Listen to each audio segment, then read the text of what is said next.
The ballroom went silent, but for Naomi, the world was just beginning to change. After everything she endured, after being made to feel invisible for so long, the most powerful man in the room wasn't just standing by her side, he was fighting for her. But as we learned, their story didn't start tonight in an Atlanta ballroom, it started 5 years ago in a freezing alleyway in Seoul, and that debt of kindness is about to be paid in full. If you are ready to see the ultimate payback for those who mocked her, and to uncover the truth behind Naomi and Junwoo's secret history, you are in the right place. Before we dive into the high-stakes drama of Chapter 2, make sure you have smashed that like button. It helps this channel bring more powerful stories to the world.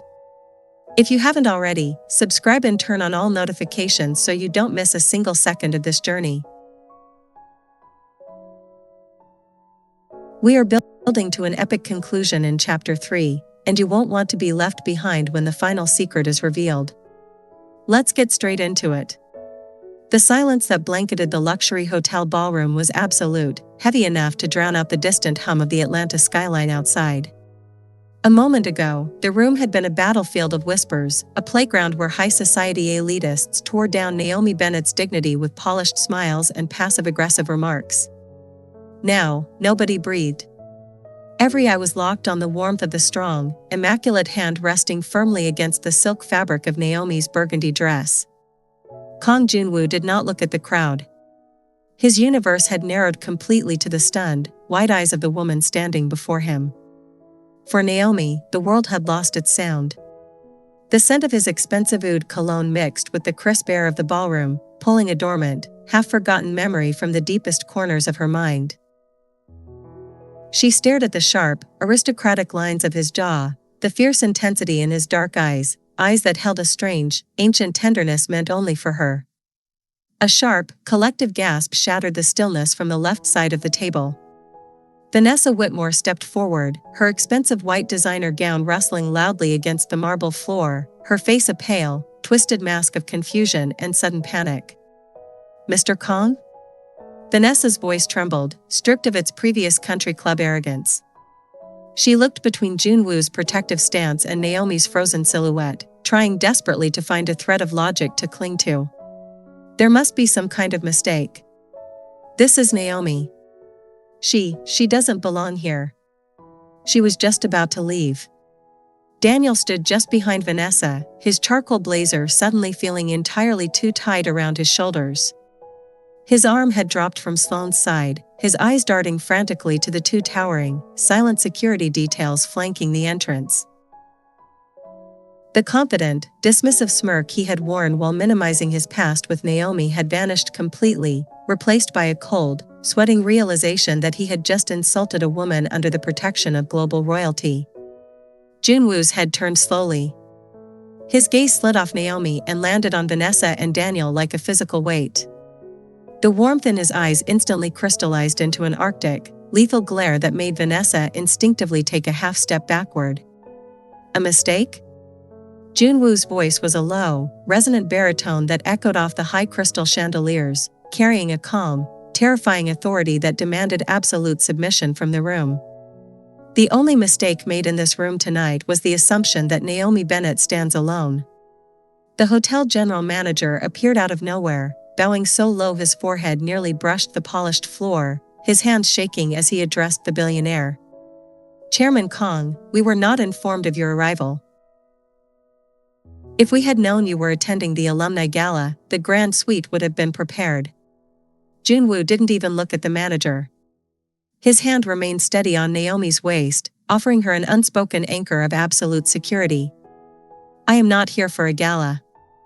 I am here to collect the majority shareholder of the very hospitality group that owns this hotel." A suffocating wave of shock rippled through the elite inner circle. Vanessa's breath hitched, her eyes bulging. Daniel looked as though the ground had split open beneath his feet. "What did you just say?" The words escaped Vanessa's lips before she could stop them, a desperate, high-pitched squeak of denial. Junwoo finally snapped his gaze completely onto her, his voice cutting through her like a blade.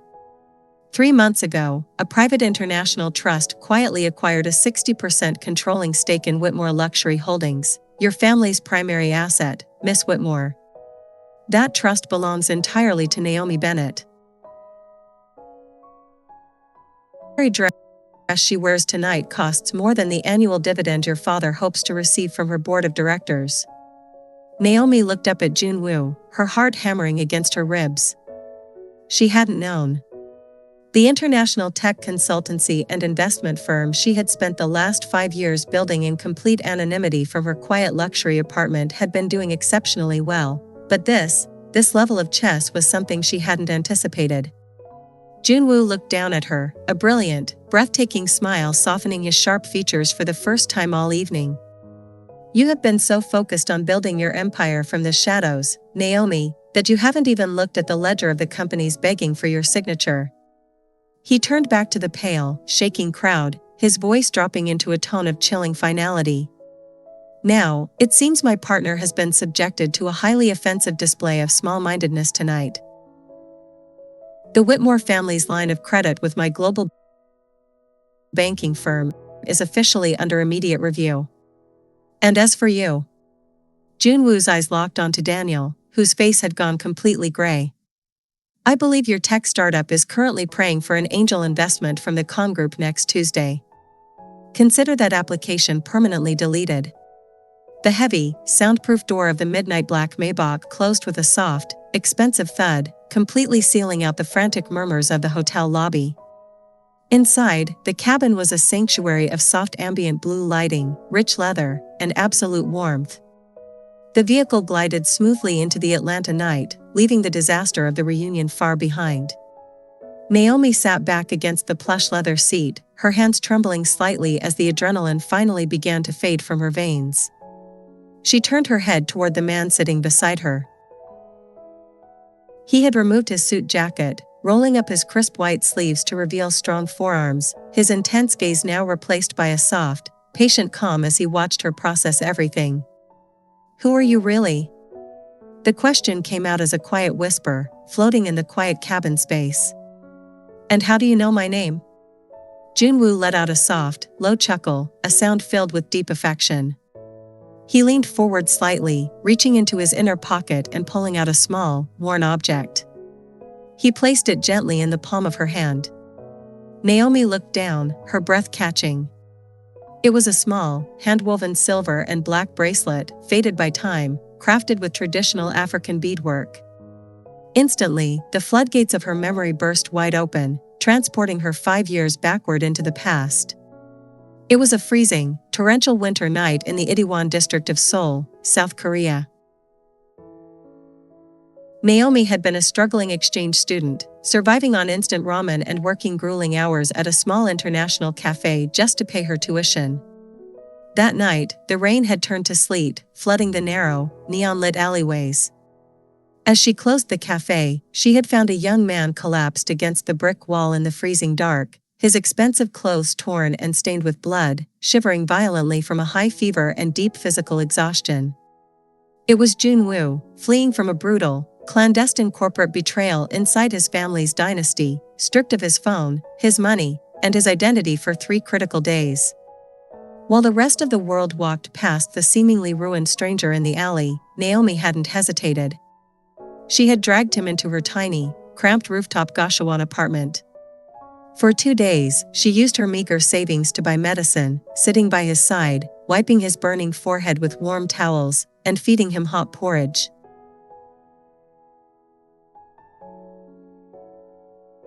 When he finally woke up, she didn't ask questions. She simply gave him her coat, her remaining cash for a taxi, and tied her grandmother's hand-woven protective bracelet around his wrist for luck. By the time he returned with an army of security to reward his savior, her lease had ended, and she had vanished back to America to start her business, leaving nothing behind but the memory of her kindness. I spent 5 long years searching for the girl from the rooftop apartment. Junwoo's voice was barely a murmur, laced with an emotional depth that sent a shiver down Naomi's spine. You gave me everything when I had absolutely nothing, Naomi. You saved my life, and then you vanished into the wind. Do you really think I would let anyone make you feel small in my presence?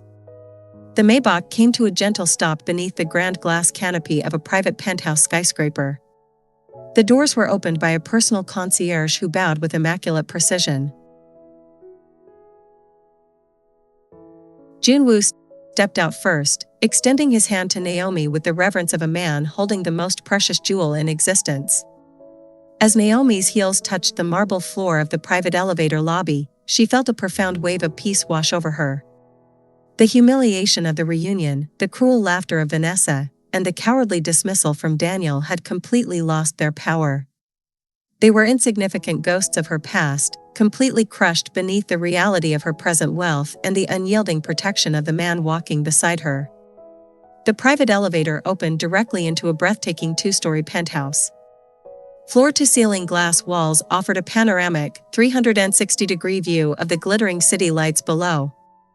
But it wasn't the luxury or the priceless artwork that made Naomi freeze in the center of the grand living room. Sitting on a sleek, minimalist marble display pedestal in the very center of the penthouse, protected by a flawless glass casing, was a simple, old, faded ceramic coffee mug.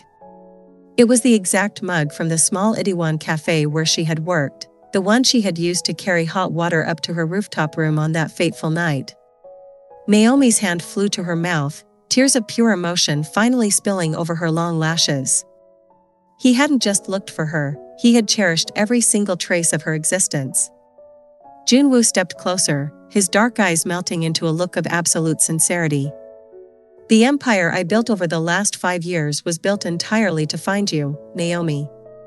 Everything I own is yours.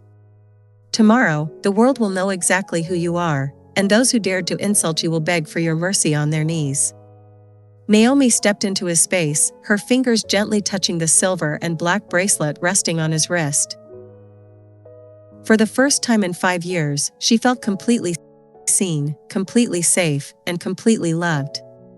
The romance blooming between them was electric, forged in the fires of a cold winter night in Seoul and fully realized under the golden lights of Atlanta. But just as Junwoo leaned down, his lips inches from hers, a sharp, piercing electronic chime shattered the romantic stillness of the penthouse. It wasn't his regular smartphone. It was a sleek, jet-black encrypted device sitting inside his desk drawer, glowing with a crimson light that painted the marble walls in a blood-red hue. Junwoo's entire body went rigid. The warmth in his face vanished instantly, replaced by a cold, severe mask of military precision. He walked to the desk and picked up the phone, pressing it to his ear without a word. Naomi watched from the center of the room, her heart skipping a beat as she saw the powerful billionaire's hand tighten around the device until his knuckles turned white. From the receiver, a cold, distorted electronic voice echoed loud enough to slice through the silent room. "Enjoy your little reunion while it lasts, Chairman Kong. But you forgot one thing. The people who tried to destroy you in Seoul 5 years ago have just touched down in Atlanta. And they know exactly who your African savior is." The line went dead with a hollow click. Junwoo lowered the phone slowly, his eyes locking onto Naomi with a sudden, terrifying look of raw fear, not for himself, but for her.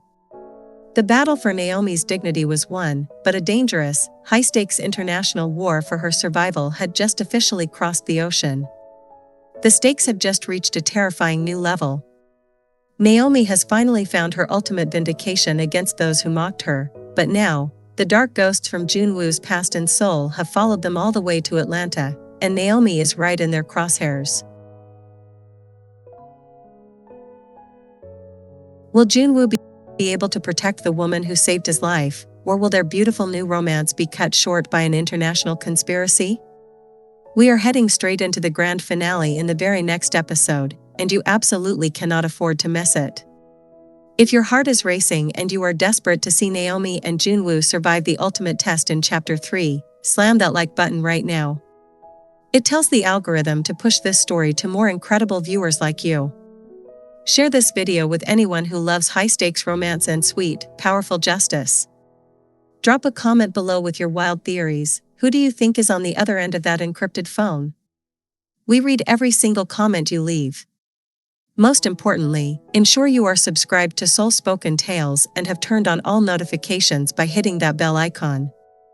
That way, you will be instantly notified the second the final chapter drops. Thank you for listening, stay strong, and we will see you for the epic conclusion in Chapter 3.